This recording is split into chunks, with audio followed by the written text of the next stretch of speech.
All right, 45 Colt maximum expansion by Underwood, and I'm testing it against 40 caliber maximum expansion. Some people might say, why not 45? Well, Underwood's website didn't have the 45, and I figured once we get into something kind of ridiculous like this, does it really matter what the competition is?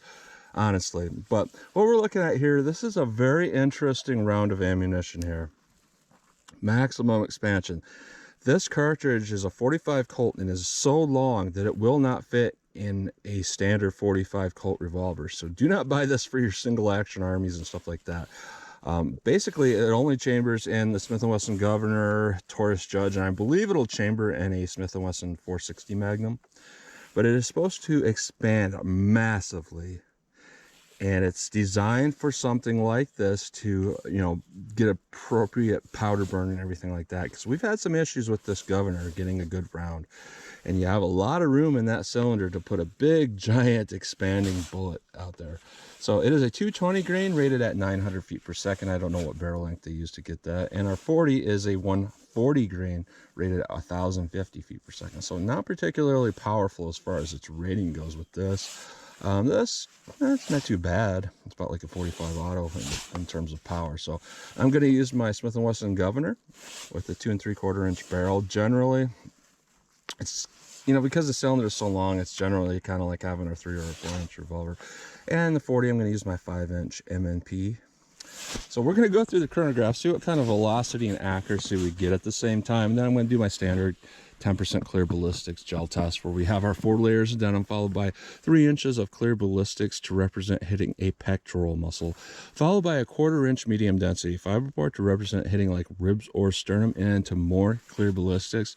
We want to try to get at least maybe 10 inches of penetration with going through this, because this generally takes away about 2 inches of penetration, but not always. It just kind of depends on the bullet design. But we'll do a shot with this, and then we'll do a standard shot without this to represent hitting ribs or sternum with this, and just a gut shot without hitting the medium density fiberboard. And I'm going to shoot from, I'll say 25 yards today, just to kind of see what kind of practical overall accuracy we can get with these rounds. So let's get started with this test.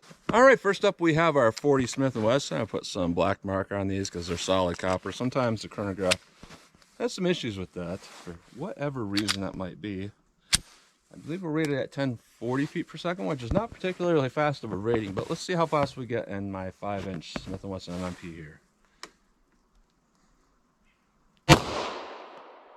1042, 1057, 1038, 1032, 1049. So we're pretty much spot on with our rated velocity, and the recoil on this is less than most 9mm. That's pretty nice. Let's see how our 45 Colt does. All right, 45 Colt. I'll run a couple single actions, see how these feel. Rated at 900 feet per second. See how close we get to 900 feet per second. 828. 886, 850, 891, 893. So our velocity is a little bit erratic there, but overall not too bad. Let's hit our ballistics gel block and see what we get with these rounds. All right, first up we have our 40 Smith & Wesson. We're going to go through 4 layers of denim, 3 inches of clear ballistics, 1/4 inch MDF into more clear ballistics. Let's see how our 40 maximum expansion does through our MDF.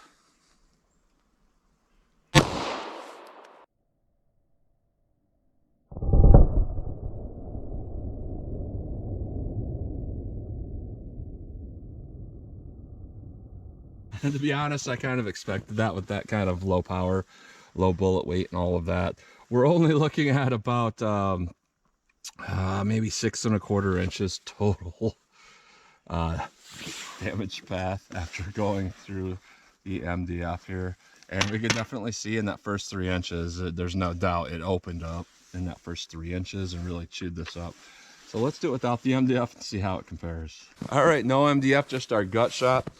Let's see how it does without the MDF. All right.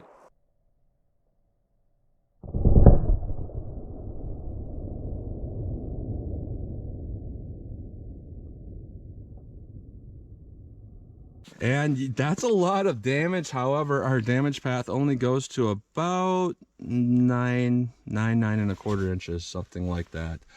So not extremely impressive. However, we did get full expansion like advertised. So that's a lot of damage right away. That's a massive amount of permanent damage in that gel there. So let's try our 45 Colt and see how that does. All right, 45 Colt through our MDF. Let's see how this one will do compared to that 40. A lot more recoil. It's not unbearable, but there's more.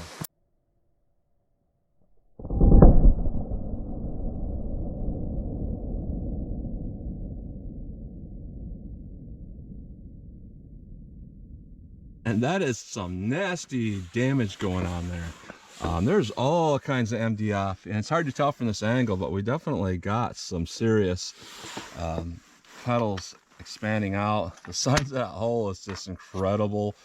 A lot of damage going on here. Let's see how it does without the MDF. Right, no MDF, just our gut shot. Let's see how it does without simulated ribs or sternum hit.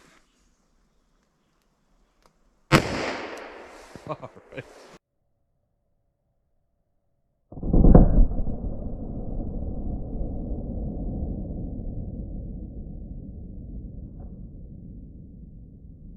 And again, we got almost full expansion there. This whole block kind of slid a little bit, but we're only at about 9 inches overall. We got a massive amount of damage. But that is a massive amount of expansion there. And one thing I should address here, a lot of people get the misconception. They're thinking, well, I get around like this for home defense. Once it hits my wall, it won't injure my neighbor. But what you have to understand is this type of thing is happening from hitting something soft. If it were to hit drywall, wood, anything like that, it would just simply clog and turn into basically a full metal jacket and penetrate very deeply. So don't use it on in that regard. But if you were to hit a person, you know, the chances of over penetration through them is very reduced. So just something to keep in mind. So let's see how our accuracy does from 25 yards. All right, 25 yards. All my paint cans seized up, so I'm not able to paint out some hits that were from a different test. But let's see how our 40 does from 25 yards.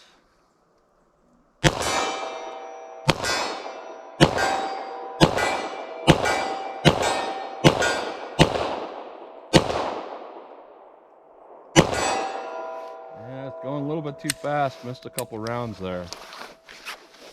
Let's see how our 45 does. See if it hits at least anywhere close to the point of impact. I'll stay in center mass. Oh, pulled that one.